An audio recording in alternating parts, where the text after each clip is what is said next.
Ақтоты мына Арыстанбектің орнына келгелі бері бүкіл Арыстанбектің адамдарын жұмыстан қуып жатыр. Жалпы Арыстанбек Мұхамедиевпен қарым-қатынасыңыз қандай? Мен енді сотқа берейін деп жатырмын, өйткені бұл жала. 12 жылда мемлекеттен 2 миллиард 172 миллион теңге қаржы алғаныңыз рас па? Аханның бір бюджеті сенің мына 4 киноңнан асып кетеді. Бұл мемлекеттің болашағы жоқ. Егер осы жолмен бара берсек. Мені қазақ негізі жек көреді, мен білем.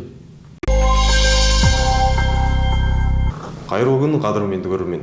Бізде кезекті сұхбат. Қонағымыз сценарист, белгілі режиссер, кинодраматург Ермек Тұрсынов. Ермек аға, әдетте сұхбат беруші адамға қош келдіңіз деп жататын еді. Бүгін біз сізге келіп отырмыз, Алматы қонақ үйіндеміз. Мұнда не істеп жүрсіз жалпы? Ермек Тұрсынов не істеп жүр? Қарасақ шығаруларыңыз өте қауырт сияқты. Біз енді келесі мына фильм түсірейін деп жатырмыз. Соған қазір дайындық. Осы бүгіннің күнінен бастап біз жаңа кірісіп жатырмыз. Сол негізі творчестволық топ осы жерде орналасты. Мүмкін уақытша шығар, мүмкін қалатын шығармыз. Сол қазір командамен бірге қазір кездесіп, кейбір мына жалпы жұмыстарды жоспарлап жатырмыз.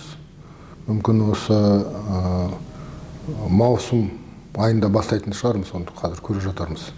Негізгі тақырыпқа ойыссақ, бірақ оған ойыспастан бұрын бүгін осы кино саласындағы қаржы мәселесі туралы көп сөз қозғаймыз. Сондықтан осы сұрақтың басын ашып алғым келеді. Түсіргелі жатқан картинаңыз қандай қаражатқа түсіріледі? Бұл сценарий осы 2 жыл бұрын осы ұлттық орталыққа синопсис ретінде тапсырылған, талқылаудан өтті. 2 жыл бұрын осы сценарий бекітілген. Өндіріске енді кірісіп жатырмыз 2 жылдан кейін. Сондықтан бұл мемлекеттік тарапынан бөлініп жатқан ақшаға түсірілетін кино. Аға, сіздің сұхбаттарыңыз, жасаған мәлімдемелеріңіз, әлеуметтік желідегі жазбаларыңыз жиі талқылауға түсіп жатады. Соңғы жазбаңызда дәл солай болып жатыр.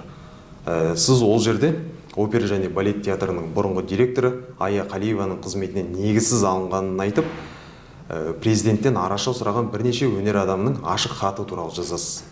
Бұл дау мәдениет және спорт министрі Ақтоты Райымқұлованың біліксіздігінен туғанын айтасыз. Және сол жазбаңызда бұл ашық хаттың ештеңе өнбейтінін, ертең-ақ хатқа қол қойғандар қол қоймадық деп шығатынын жеткізесіз. Іс жүзінде солай болды да. Бұны қайдан білдіңіз? Бұл енді қайталана беретін нәрсе болғаннан кейін, бұл жерде ешқандай көріп адам емеспін, онда ешқандай Нострадамус болудың қажеті жоқ. Бұл әбден дәстүрге айналып кеткен нәрсе.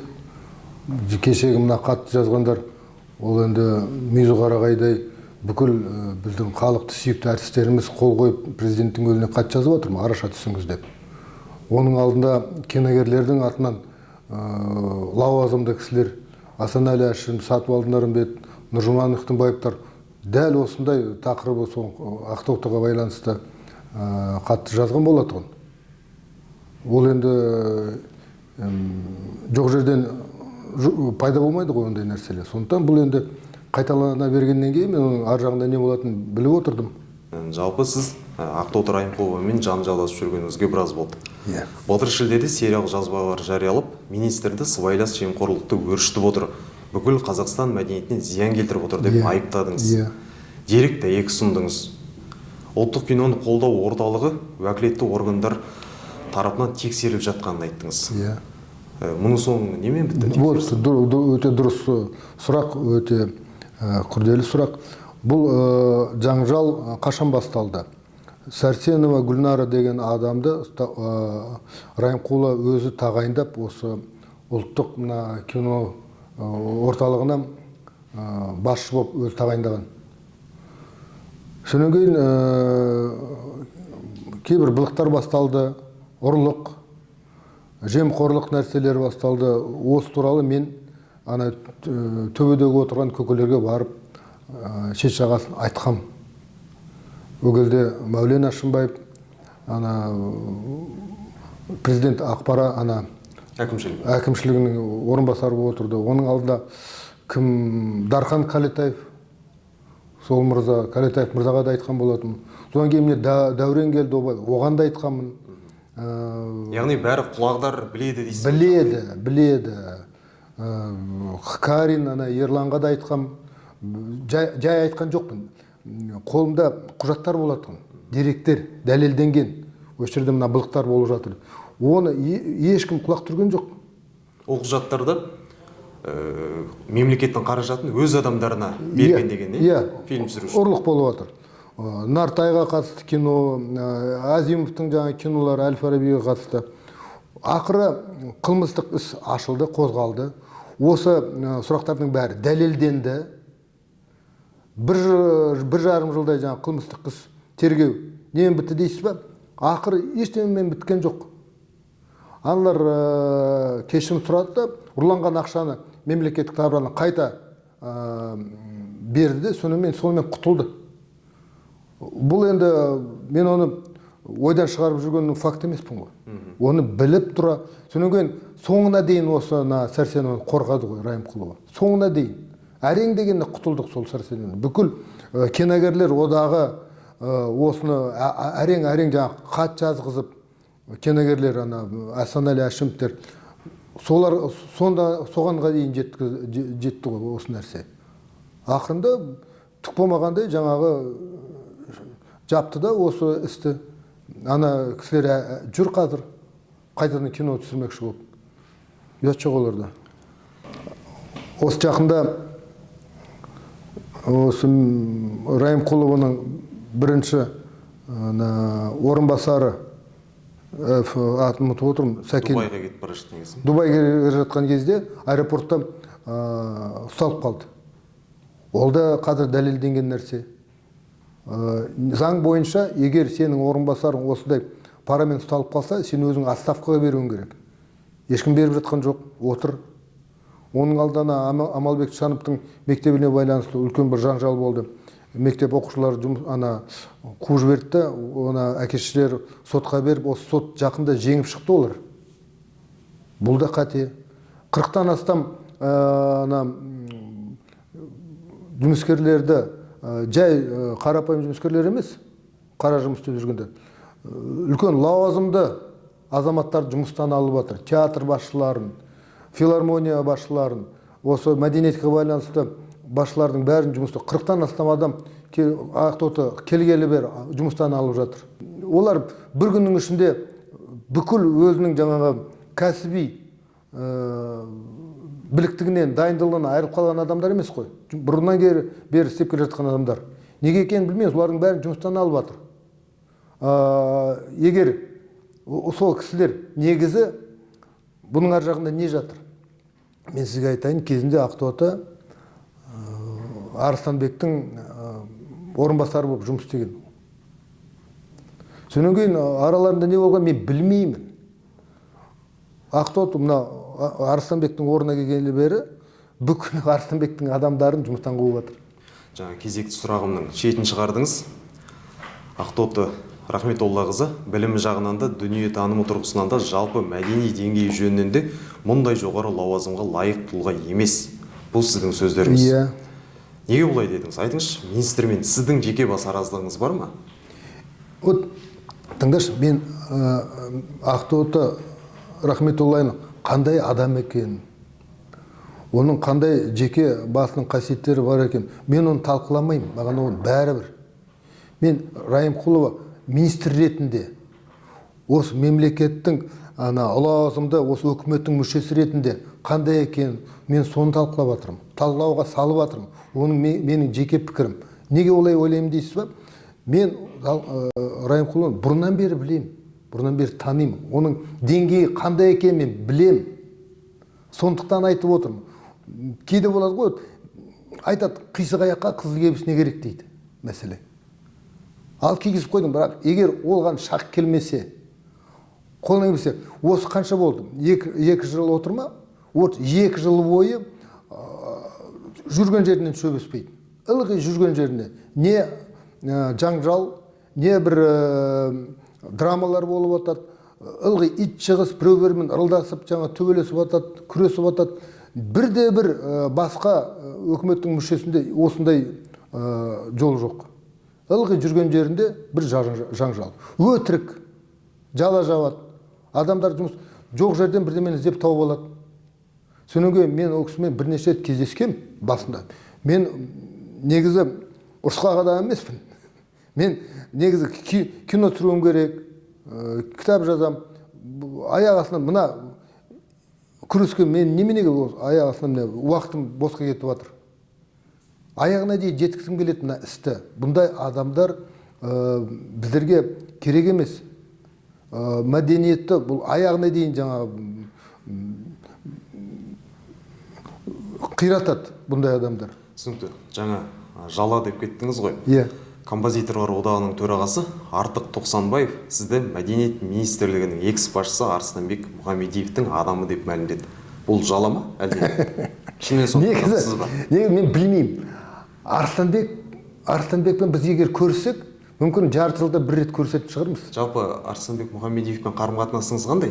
Біз доспыз, бірақ бірге арақ ішкен жоқпыз. Енді жиі кездесеміз деп айта алмаймын. Анда-санда көрісеміз, сәлеміміз дұрыс. Соншалықты қатты доспыз деп айта алмаймын, бірақ өте жақсы араласатын. Бұрыннан бері. Ол министр болмай тұрып, оның алдында Жүргеновтің ректор болып жүрген, оның алдында да араласатынбыз. Ал енді қазір мына Тоқсанбайдың айтқанына мен енді сотқа берейін деп жатырмын, өйткені бұл жала. Егер айттың ба, дәлелде. Қанша берді? Қай жерде берді?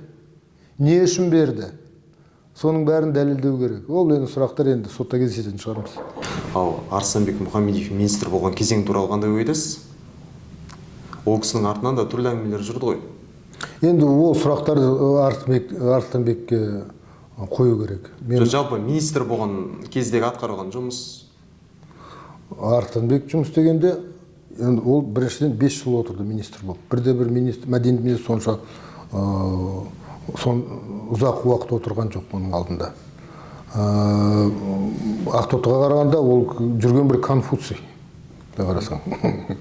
Мен өзім дос болғаннан кейін кейде өзара отырғанда қалжыңдап күлетінмін. Сен мен әрине сөйлей алмайсың елдің алдында. Сөйлеген сөзің түсініксіз, не орысшаң, не қазақшаң жоқ деп жаңағы қалжыңдайтын. Бірақ негізі оның істеген жұмыстарым, егер мына Ақтотымен салыстырғанда, 2 есе, 3 есе сапасынан, жаңағы продуктивность дейміз, эффект жағынан 2 есе артық. 1-2 мысал келтіріңізші. Мәселен, ешқандай жаңжал болған жоқ осы 5 жылдың ішінде. Мүмкін соңында ана Тұңғышбайға байланысты соттар болды. Қыздар мәселесіне байланысты. Қыздар ол енді жасанды нәрсе. Оның ар жағында кім тұрғанын біз біліп отырмыз. Айта алмайсыз ба кім тұрғанын? Айтпаймын. Ол негізі Арыстанбектің өзіне қатысты, өзі мен неге оны? Мен ақтағым келмейді. Мен оған адвокат емеспін. Өзі жауап беретін шығар. Бірақ ештеңе дәлелденген жоқ қой. Қаншама тексеру болды оның артынан. Бірдеңе дәлелденді ме? Ештеңе дәлелденген жоқ. Әрине, оны мен ақпен бояғым келмейді. Арыстанбектің де жаңа кейбір кемшіліктері болып жатты. Ол жұмыс деген адам егер кемшілік болмаса, ешкім жаңа тырнақтың астынан кірді деп әрине тауып алады. Бірақ егер басқалармен салыстырғанда деп отырмын, кемшіліксіз жұмыс істеп жүрген адам болмайды. Әрине қателеседі, қателері толып жатыр. Мен оған кездескенде айтып отырамын. Тіпті министр болып жүргенде мен онымен көп ұрысқанмын. Кейбіреулер ойлайды, біз ауыз жаласып қалдық деп. Білмейді адамдар.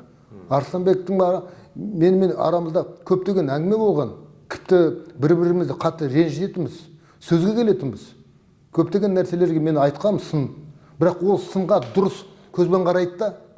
Ол ойлайды, мен оны жамандап жатырмын, немесе жаңағы негізі ол не? Ойда неде? Мәселе неде? Жұмыста. Біз ылғи егер ұрыссақ та, тіпті төбелессек та, бірақ ең басты нәрсе ол біздің жеке басымыздың нәрсе емес, ол ана іске байланысты. Ол кино болсын, музыка болсын, опера болсын, театр болсын. Жалпы мәдениеттің мәселелері толып жатыр ғой. Біз соны талқыладық. Ермек Тұрсынов фильмдеріне тендер ала алмай қойғаннан кейін Ақтоты Рахметова қызының қыр соңына түсіп алды деген пікір бар. Бұған не дейсіз? Мен мына киноға кірсейін деп жатырмын. Бұл кино талқыланған. Бұл кино 2 жыл бұрын бекітілген оның қаражаты. Мен кірсейін деп жатырмын ғой. Сондықтан бұл Ақша ала алмай қалған ештеңе жоқ па? Ондай жоқ. Ондай жоқ. Әрине, мен кейбір басқа режиссерлар миллиардтаған қаражат бөлініп, сондай кино, тарихи кинолар түсіріп жатқан жоқпын. Менің киноларым, егер басқалармен салыстырғанда, қаражаты, бюджеттері ең кішкентай. Мен елбасы туралы кино түсіріп жатқан жоқпын, тарихи кинолар түсіріп жатқан жоқпын. Менің киноларым шал, кемпір, кішкентай, шырақшы. Содан кейін мемлекет тарапынан көп болса 2-3 ретрақ кино ақша алған. Қалған кинолардың бәрі ол жекеменшік ақша. Мемлекеттік тарапынан ол қатысы жоқ. Осы жерде нақтылап жіберейікші. Сіз келін, шал, кенже, шырақшы фильмдер үшін 12 жылда мемлекеттен 2 миллиард 172 миллион теңге қаржы алғаныңыз рас па? Білмеймін, мен оны есептеген жоқ. Негізі мен ақшаға қарамаймын. Ол менің жұмысым емес, ол продюсердің жұмысы. Бірақ өткенде осындай дау шыққаннан кейін мен сұрағам, мынау рас па жоқ па? Ол айт, сенің түсіріп жатқан киноларың басқаға қарағанда Аханның бір бюджеті сенің мына 4 киноңнан асып кетеді. Қай фильмді айтып тұрсыз? Томиристі алайық, Мың баланы алайық. Қазір бізде бір тарихи кино түсіретін жалғыз ғана Ахан екен ғой, басқалар жоқ. Басқа бірде-бір режиссер жоқ болғанда басқаларға бермей ма қалай? Басқаларға бермейді. Қазір Ақтоты отырғанша, вот Аханның күні қазір туылды ғой аспанда. Аханнан басқа бірде-бір режиссер қалмады ма біздерде? Фильмдеріңізден түскен кассалық түсімді өзіңіз аласыз ба? Жоқ. Егер мен өз ақшама түсіретін кином болса, әрине өзім алам. Ал егер мемлекет тарапынан бөлінген кино болса, ол Қазақфильмге кетеді, немесе мына орталыққа кетеді. Менің қаламақым бар, гонорарым бар, бұл негізі кино халықтікі. Сіздіңше мемлекет қыруар қаражатпен киноны қолдауды қашанға дейін жалғастырған жөн? Мысалға батыста коммерцияға айналып кеткен ғой бәрі. Нарық өз ақша табады. Дұрыс айтады, бірақ бізді батыспен салыстыруға болмайды. Олардың системасы мүлдем бөлек. Мен батыста өзім көп жыл жұмыс істеп келген адаммын. Әсіресе Америкада жұмыс істедім. 6 жыл тұрдыңыз ба? Жоқ, 4 жыл тұрдым. 4 жылдың ішінде 2 жыл осы киномен айналысқан болатынмын. Олардың киноға деген көзқарасы мүлдем бөлек. Олардың кинолары да бөлек. Олардың кинолары көбінесе нарыққа арналған. Ал біздікі, егер тарих көзбен қарасақ, Шәкендердің кезде, оның алдындағылар, кейіннен Ардағы Әмірқұловтар мемлекеттік тарапынан бөлінген ақшаға бұл енді көркем кино. Олардың системасы мүлдем басқа, біздікі басқа. Сондықтан бұл екі бөлек жолда қатар келе жатады. Біз ешқашан егер нарық жолға түсетін болсақ, қазір жаңадан көптеген комедиялар түсіріп жатыр ғой. Өткенде біз талқылауға салғанда кинематографист одағының правлениенің мүшелері жыл сайын, әсіресе жылдың аяғына таман қорытынды шығарады ғой нәтижесінде. Қандай кино үздік, қандай таратамыз ғой. Жаңа жылдың қарсаңында. Өткенде бір қарағанда 70-тен астам кино шығыпты. Бір жылда. Толық метражды көркем кинолар. Оның 90% коммерцияның кинолары. Коммерция. Аттары қандай қазір айтам. Жена не стена, не Египте мне мозги дейма. Көп қой, айта берсең, аттарынан уже шошисың. Мүмкін бұның өзі бір динамика шығар, бәлкім саннан сапа пайда болып. Мен оған ондай көзбен қарамаймын. Егер біреулер айтады, түсіре берсін, кейін осы саннан сапасы түседі. Жоқ, бұл бөлек нәрсе. негізі біздерге цензура керек деп ойлаймын. Осы киноларды қарап отырасың да, ойлайсың, мынау кино емес, бұл мазақ, бұл таратылып жатқан бұлардың көріп жүрген ар жағында түк жоқ, ойсыз, мағынасыз, ыржың күлкі. Бұны көрсетуге болмайды негізі. Егер мен басшы болсам ғой, егер менің қасым болса, мен онда бір кедергі қоятын едім. Алдымен бір комиссия көрсін, талқыласын, бір сыннан өтсін, фильтр болу керек қой. Бұны ала салып, біреулер түсіретті. Қазір бостандық дейді. Біз бостандықты дұрыс түсінген жоқпыз. Ал мемлекет тарапынан қыруар қаржы бөлініп түсіріліп жатқан фильмдер қандай әсер беріп жатыр деп ойлайсыз? Мәдени азық бола алып жатыр ма? Мақтанатын ештеме жоқ, мен сізге айтайын. Осы соңғы 10 жылда мен кәдімгідей деп қуанған бірде-бір киноны көрген жоқпын. Ал онда қатты бір рухани азық бермесе, одан бір коммерциялық пайда түсіп жатпаса, онда мүмкін тіпті мүлде қаржыландыруды да тоқтату керек шығар. Оның бәрін ақшаға айналдырудың қажеті жоқ. Егер 10 киноның ішінде бір кино шедевр болса, онда мына таратылған ақша, берген ақша өз-өзін ақтайды. Мәселен, Қыз жібекті алайық, кешегі. Алдаркөсені алайық, Мәншүкті алайық, басқа бір кинолар, анам Қараш, Көксүрек. Ол енді мен біртіндеп атап жатырмын, бірақ сол кезде көптеген кинолар қатарлас шығып жатты ғой. Олар есте қалған жоқ. Бірақ мына кинолар мәңгі біздің тарихымызда қалады. Бүкіл киногерлердің жұмысын ақтайды. Ол қашанға дейін бөліну керек деп ойлайсыз? Белгілі бір мәдениет қалыптасқанға дейін ба, өркениеттің белгілі бір сатысына, баспалдағына көтерілгенге дейін ба, әлде мәңгі ма? Егер мына жалпы біздің мемлекеттік системамыз өзгермесе, онда осылай жалғаса береді.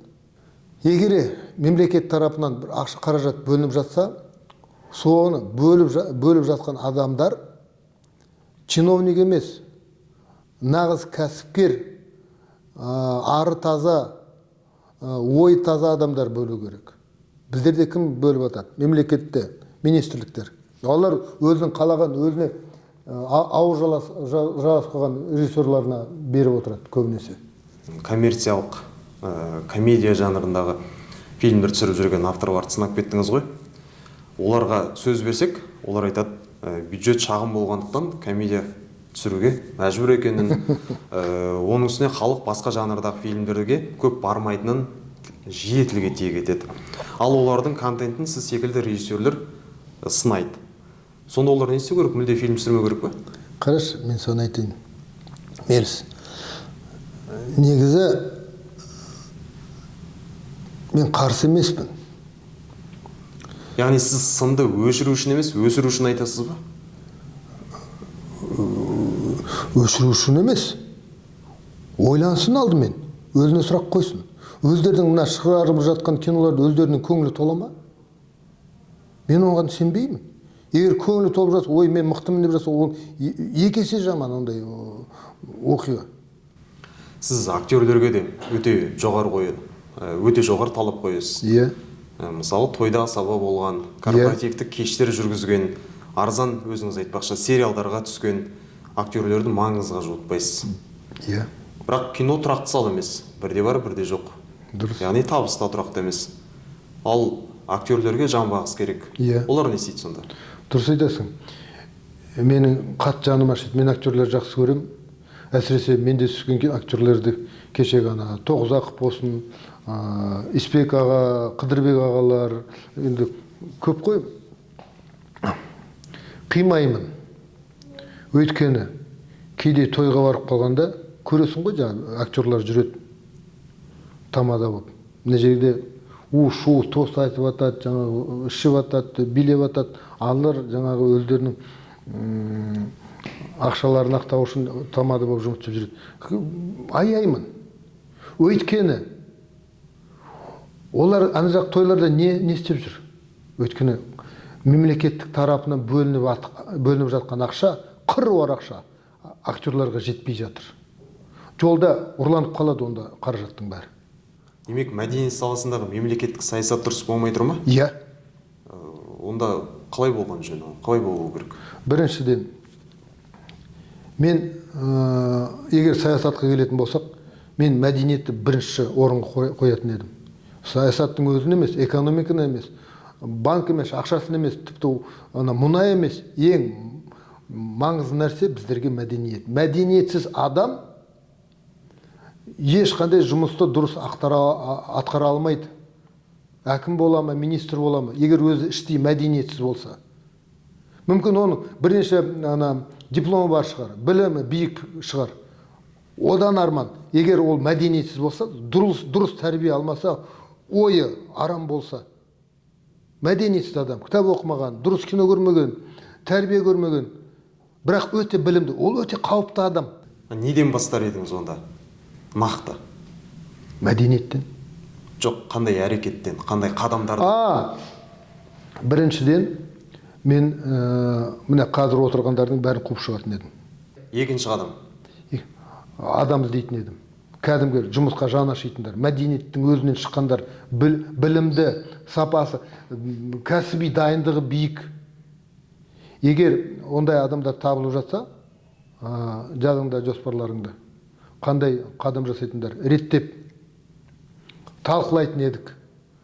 Біздегі қоғамда жаңашылдықты батыста келетіннің бәрін жау, ұлттық құндылықтардың бәрі ескінің сарқыншағы деп қабылданатын тенденция байқалады. Осы екі ұғымның Аристотель айтпақшы, алтын ортасын тауып, тамырын да ұмытпаған, бірақ заман көшінен де қалмаған прогрессив қазақ болу үшін не істеу керек? Бізде қазір соғыс болып жатыр. Соғыс дегеніміз ол тек қана атыс шабыс емес қой, төбелес емес. Соғыс ол жаңа бірде-бір зеңбірек атылмаған соғыс болып жатыр. Сол соғыста біз жеңіліп қалдық. Өздеріміз не қалды? Біздерде өзіміз тек қана мақтаншақтық, дарақылық, тойшылдық, жайбарақат өмір сүру. Ой, біз мықтымыз, бір-бірімізді мақтап, бір-бірімізге көңіліміз толып, сөйтіп келе жатырмыз. Негізі мақтанатын ештеме жоқ. Қазір келбетің не? Қазіргі күнде мақтанатының не қалды? Түк жоқ қой, егер шын көзбен қарасақ. Ондай жағдайды кім жасау керек? Мемлекет па? Өнер адамдар ма? Әлде азаматтар өздері соған келу керек па? Көз ашық адамдар біздерде не көп? Білмеймін, біздерде осы жалқаулық па, жоқ, адамның табиғаты, біз өте қорқақпыз да. Қазақ халқы ма? Қазақ халқы. Жағымпазбыз. Шындықтан қашамыз. Шындықты жек көреміз біз. Қазақ деп отырсыз ғой аға, бірақ орысша көп жазып, жиі сұхбат беретіндігіңізден сізді осы қазақ тіліне бүйрегі бұрмайды, орыс қол деп айыптап жатады. Солай ма? Енді қазақша сөйлесіп отырмыз ғой. Ол бір. Екіншіден, егер мен ұлттық кеңесте неге орысша сөйледім? Мен осындай жиындарға барғанда, мен аудармашыларға сенбеймін. Менің сөздерін бұрмалап, мүлдем басқа жаққа мағынасын өзгертіп жібереді. Сондықтан мен үлкен жиындарды орысша сөйлеймін. Бәріміз түсінеміз ғой, жасыратын не бар? Ол бір. Екіншіден, өзіме де ыңғайлы. Мен өмір бойы орысша оқып келе жатқан адаммын. Осы елім, жерім, ұлтым деген көп зиялы азаматтардың бала шағасы қазақша білмейді. Сіздің балаларыңыз қателеспесем Испанияда оқиды? Иә. Олар қазақша біле ме? Білмейді. Неге? Мен бұл жағын немен әрине ол менің жеке басымның кінәсі шығар, бірақ мен олар сыртта жүргеніне мына мемлекетті кінәлаймын. Ал отбасыңызда қазақша үйрете алмадыңыз? Қазір жауап айтайын, жауап қайтарайын. Неге? Неге менің балаларым шетелде оқып жүр? Неге? Неге көптеген жаңағы менің аралас жүрген достарымның көп балалары шетелде жүр? Неге? Жағдайлары бар адамдардың бәрі балаларын шетелге жібереді. Өйткені бұл жерде оқу қалмаған, білім жоқ. Қайбір институт, қайбір мектепте парасыз оқып жүрген бала табасыңдар. Бар шығар бір жерге, қалғандары 90% мұғалімдердің сапасы қандай? Біздерде білім жоқ. Бұл да шындық қой. Сондықтан мен оларды шетке апарып, шетелде оқытып жүрмін. Олардың жолын ашып. Егер олар сол жерде қалса, қайтып келмесе, мен қуанам. Айтпесе, неге дейсің бе? Өйткені қазіргі мемлекет, олар мына мемлекеттің деңгейінің санасымен өсіп кеткен. Олар немене қайтадан 19 ғасырға қайтып келеді мәселе. Бұл мемлекеттің болашағы жоқ. Егер осы жолмен бара берсек. Онда соңғы сұрақ аға. Сіз кейде әлемде өзіңізді жалғыз сезінетін кездер бола ма? Сіздің фильмдеріңізге қарасақ, айтқан ойларыңызға қарасақ, тіпті жат деген фильміңіз бар, Дәл айтасың. Өз елімде жат болып жүрген адаммын ғой. Мені қазақ негізі жек көреді, мен білем. Келін үшін ба? Келін үшін болсын, мына айтып отырған сөзім үшін қазақ мақтағанды жақсы көреді. Ал мен өз-өзімді мақтамаймын. Басқаларды онша мақтайтын түгімде жоқ. Сондықтан іштей күйіне отырып, мен шындықты айтып отырмын. Мүмкін мен қателесетін де шығармын, мен білмеймін. Бірақ менің өзімнің көзқарасым осындай. Бірақ елден кетпейсіз. Жоқ, мен кетпеймін, мен осында қаламын. Бұл менің жерім. Елмен бірге боламын. Енді біреу айту керек қой. Жақсы аға. Уақыт тауып сұхбат бергеніңізге рахмет. Істеріңізге сәттілік. Рахмет.